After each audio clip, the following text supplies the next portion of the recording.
Well, thanks very much, Greg. I've never been introduced before as the local talent, but I might use that and keep that. Thanks to Greg, Jock, and the rest of the team for today. It's been fantastic, and the speakers have been amazing. I'm not a professional, so if it goes horribly wrong, that's fine. So no pressure. I've got some notes to help me out, but so my name's Nick Cannon. I'm originally from the Isle of Man. I've been in Guernsey for 7 or so years. And I'm here today to talk about 0 to Ultra is the title.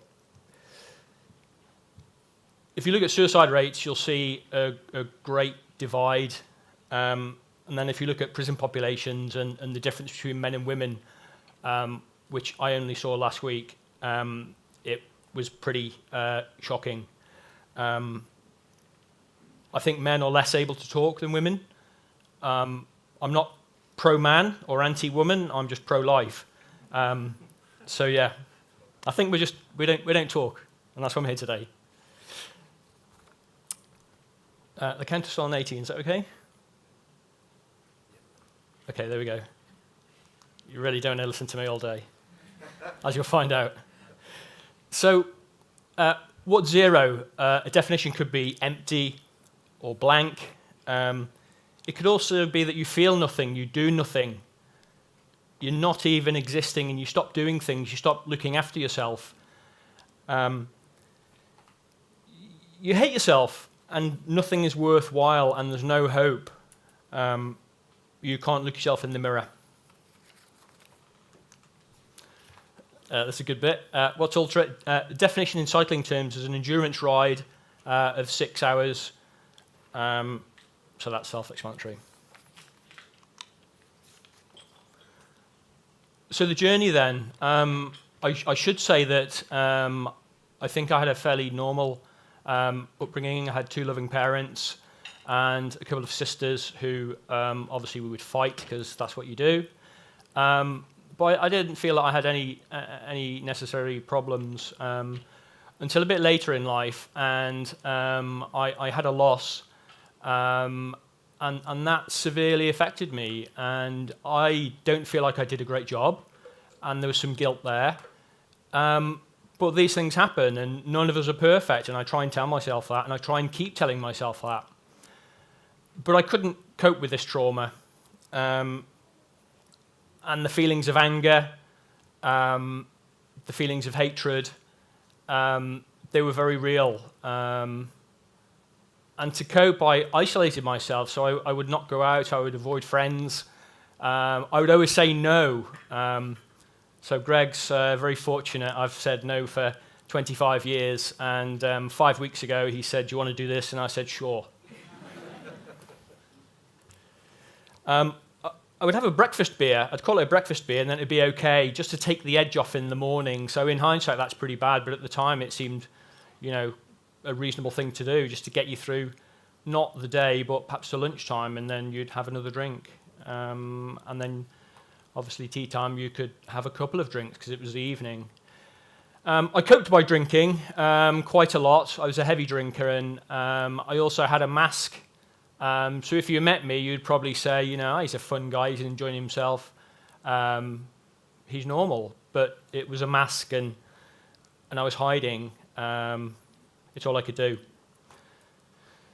So what happened? What changed? I bought a bike. Not that bike, but the same colour, a Trek. And I don't even know why. I wish I knew, because then it would be a great story, because I could say, I met Greg, he sold me the bike, here I am. I don't know. I think perhaps it was my will to survive that found a way out. I don't know. So I started riding, and I'd ride every day, and I would just do an hour. So I would just wander around, and there was no purpose to it. There was no method to it. Probably some madness, but yeah, that's what happened. In 2015, I joined a cycling club, and I started to form the starts of a few friends and started to go on a few group rides. Got the Strava addiction, which one or two of you will know what I'm talking about. And perhaps I started to feel a little bit better. The rides got longer, and I started to do more endurance type stuff. And it seemed to, I've put here, a way to numb the pain, a way to escape. It seemed to help. So the rides would get longer, and I did get a bit of a reputation for always being on the bike, but that was probably better than the one I had for being always in the pub. So inspired by Steve Abraham, who in 2015 was doing a world record attempt on the mileage, I decided to do a charity ride. So there's me with a couple of guys from the club, and we did 205 miles on 2 days running, so a mini world record, if you like. We raised £2,000 for Mind, and it was a great day. It didn't go entirely to plan because on the first day, I kept taking the salts that you do as a cyclist. I hadn't read the packet because I'm a man, don't need to. I had 30 tablets, so at 11:30 at night, I was not very well indeed, and I'll let you do the math. At the end of the year, 2015, I entered the Ride Across Britain. So it's 1,000 miles, you get 9.5 days, it's fully supported, so they put the tent up for you, they feed you, they give you water, massages, which are not pleasant, particularly if you overextend yourself, as I did. And after day 2, you can see there from Bath to Ludlow, I was pretty broken. Physically, I was broken, and the physio massages there, I'd had tears in my eyes when they were working on my legs. It was pretty brutal. Probably this guy's fault. Guy on the left, young, fit, handsome, lovely guy, and the guy on the right that obviously likes the pies and the beer. So trying to keep up with this guy kept me honest, and that was nice to share the ride with him. And again, you get a bond, and during these types of events, you really get to know somebody, and you can look at them in the eye, and you know each other. There's no pretense. You've nothing to prove. I think with all the cycling, I became less anxious and stressed. And a quick story, if I can. I was cycling along the west coast, which is my favourite parts of the island, and not thinking anything in particular. It was an evening, and I was just bumbling along, and I suddenly had a horrible thought, and it felt like a panic attack. I didn't know what to feel, I didn't know what to think, I was uncomfortable. I'd realised that I had a thought to myself that I was happy, and that was traumatic. It was horrible. I just had to escape, and that's hard to understand even now, but I think that sort of gives you an idea of where I was, and how the cycling had started to help. So in 2016, I wanted another challenge, and I'd been to Dublin a couple of times, but I thought I should go and see Ireland. So I signed up to this Wild Atlantic Way Audax. It's a semi-supported ride. Starts in Kinsale in the south there with the red dot and follows the coast up 1,300 miles, and that to be completed in 7.5 days. I say semi-supported. You would get a bed for the night, and you would get a meal, but you had to ride 180 miles every day, which I don't know if there's any cyclists in here tonight, but that certainly adds up, and it's a challenge. So that was tough, and you get highs and lows, and I think you get a year of emotions in a week. It's incredible. You can't describe it. I can only intimate about that experience. I think maybe that's why I do this type of stuff, is for these massive highs. And in some ways, you have some control over it. Not always when you're out in the weather and you can't get warm and there's no shelter and you're mentally and physically crippled. You do have some control over it, not like depression where perhaps you don't, or at least you don't feel you don't. But yeah, I seem to get something out of it. And there's the glamour of endurance cycling, a bacon bap, falling asleep in your dinner, and Coke, of course. We live on that. We love a bit of Coke. That's Nuno there. He's from Brazil, and he actually rode the Trans Am, rode across America. So a really good guy. We had a good ride. I think on the Audax I was mentally broken, and there was a time where I had to ride through the night, and the coast is brutal. It's up, it's down, it's around the corner. The weather is just horrible. It's pretty. The people are wonderful, but it's brutal, and the race is getting a reputation for that, and rightly so. But I was looking for a bin. All I wanted was a wheelie bin because I could get in the bin, have a sleep. I was out of the conditions, and that would have been the best thing ever. Couldn't find the bin, so kept on riding and just rode through the night. In 2017, there were 3 races, and at the start of the year, and in every one of them there was a racer killed. One of them very prominent, and that affected a great deal of people, and that was horrible for everybody. A big wake-up call. So again, 5 weeks. 5 weeks before the race, there were a few last-minute entries. I thought I should just have a go. You know, why not? I hadn't trained because I was injured, and I didn't really have the kit, and I hadn't prepared. But I thought, you know, what could go wrong? I've done worse stuff, so how bad could it be, right? So I turned up on the start line with brand new kit, which you don't do because you don't know how it works, to ride 1,600 miles unsupported. So you start with the kit that you're wearing, and you have to find your food, you have to find your accommodation. If you don't, you're sleeping in the hedge, and lots of riders did. It's brutal. The picture there, there's one of me yawning and one of me picking my nose or whatever. That one there, I love that picture. I'm just sort of hugging myself and going, come on, Nick, it's all right. I didn't really know where I was. I just rode into a 4-7 headwind, and we'd had 3 days of torrential rain and wind, and that had certainly taken its toll. Just shortly after that photo was taken, out of the wilds, I was happy to find a pub.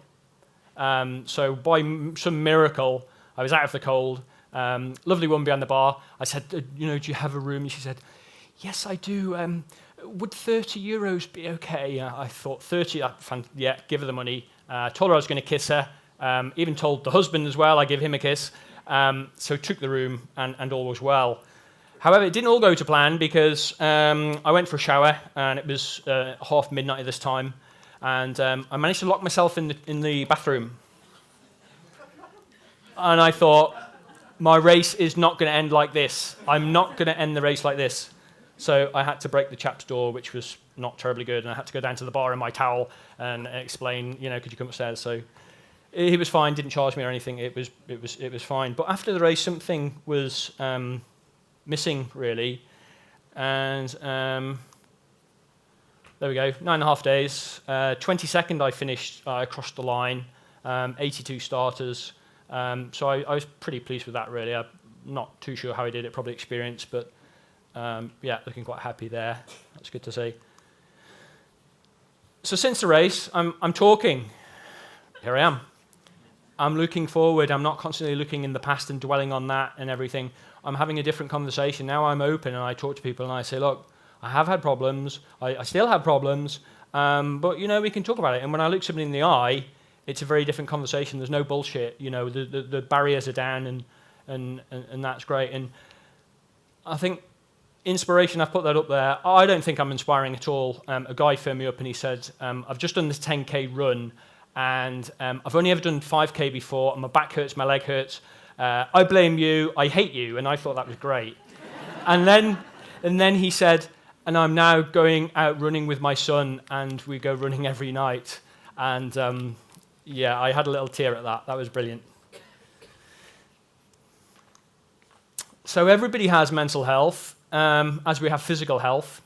It seems strange to say that, but I think mental health has such a a stigma about it, and it shouldn't be that way. So we need to help ourselves, and we need to be able to help other people, and we can do that by talking, we can do that by educating ourselves and by learning and be caring. And we need patience as well, with ourselves and with others. And it's not an easy topic, and it's not a pleasant topic, but the consequences are pretty horrible. And as somebody that's been there in that situation, I think perspective is a big thing. You're just barely existing. I wouldn't say I was surviving. I would say I was barely existing. I wouldn't say I'm thriving. And we need to enable people to talk. We need to talk ourselves. So the human spirit, I think that's what saved me. I think I realized that if something doesn't change, I will die. And I had a very strong, a real fear that if I lied down, I wouldn't want to get up. And there was a time where I couldn't feel like I could lie down because I knew I couldn't get up. And I guess I had lost the will to live. And that's a pretty dark place.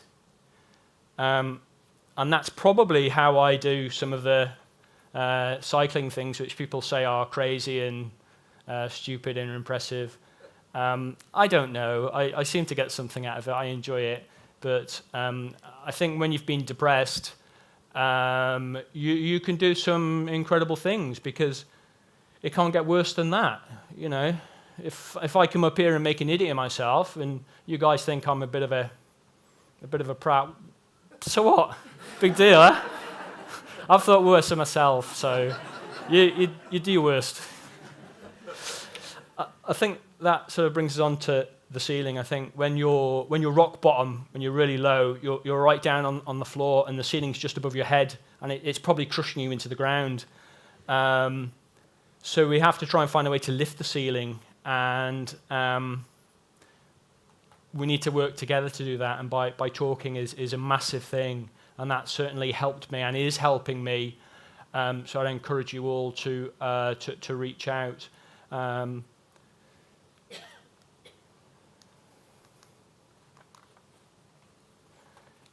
Yeah, thanks very much for the opportunity to speak today. If you asked me 2 months ago, would I do this? I'd say no, you're crazy. But thank you for the opportunity, and thank you to the guys. Thank you very much.